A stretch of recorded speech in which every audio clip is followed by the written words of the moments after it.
Well, good day folks. It's a windy, warm day today. Almost looks like a hurricane coming. Look at the sky, it's all dark. We're walking over to the truck here. Gonna get some parts.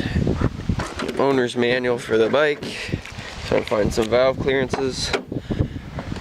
And check this out. New cylinder. Well, not new.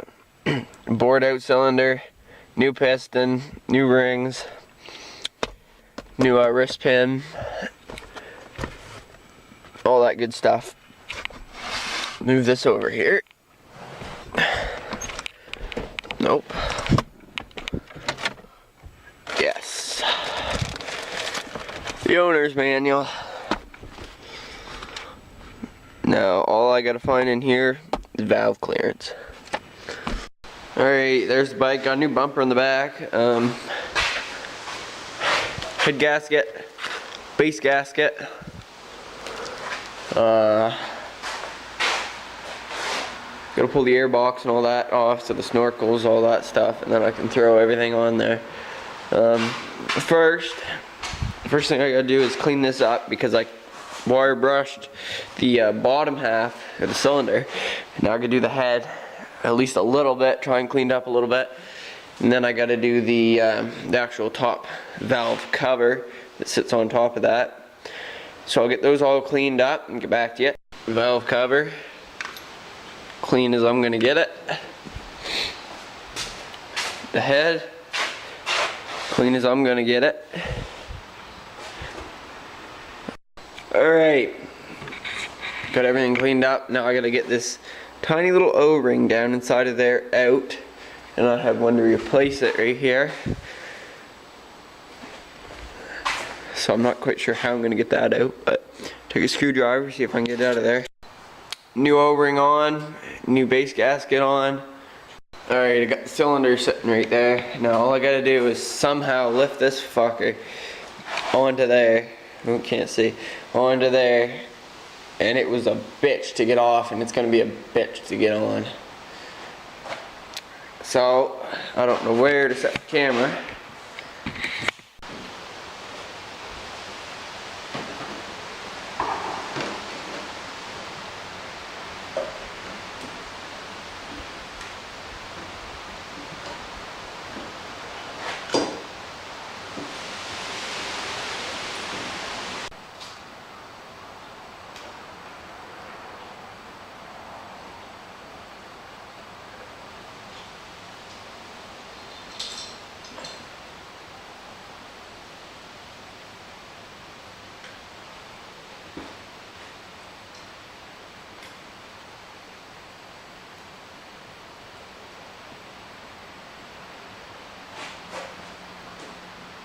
There, the cylinder's all back down into place.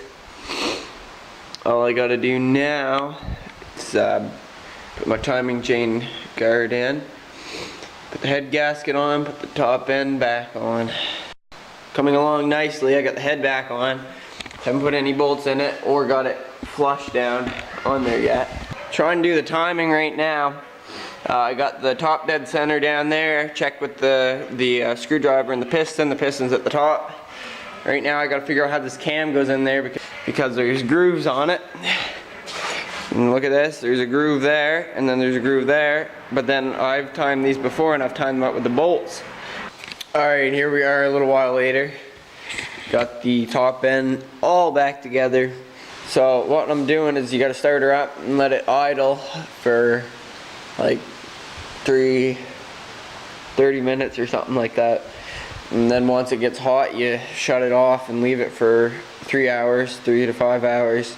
So I'm heading out now. I'll be back after a bit, and then I'll start it up and let it run again until it gets hot, and then shut it back off, let it cool down, and then probably tonight I'll probably start it back up and take it for a little drive around the yard and see how it's holding out.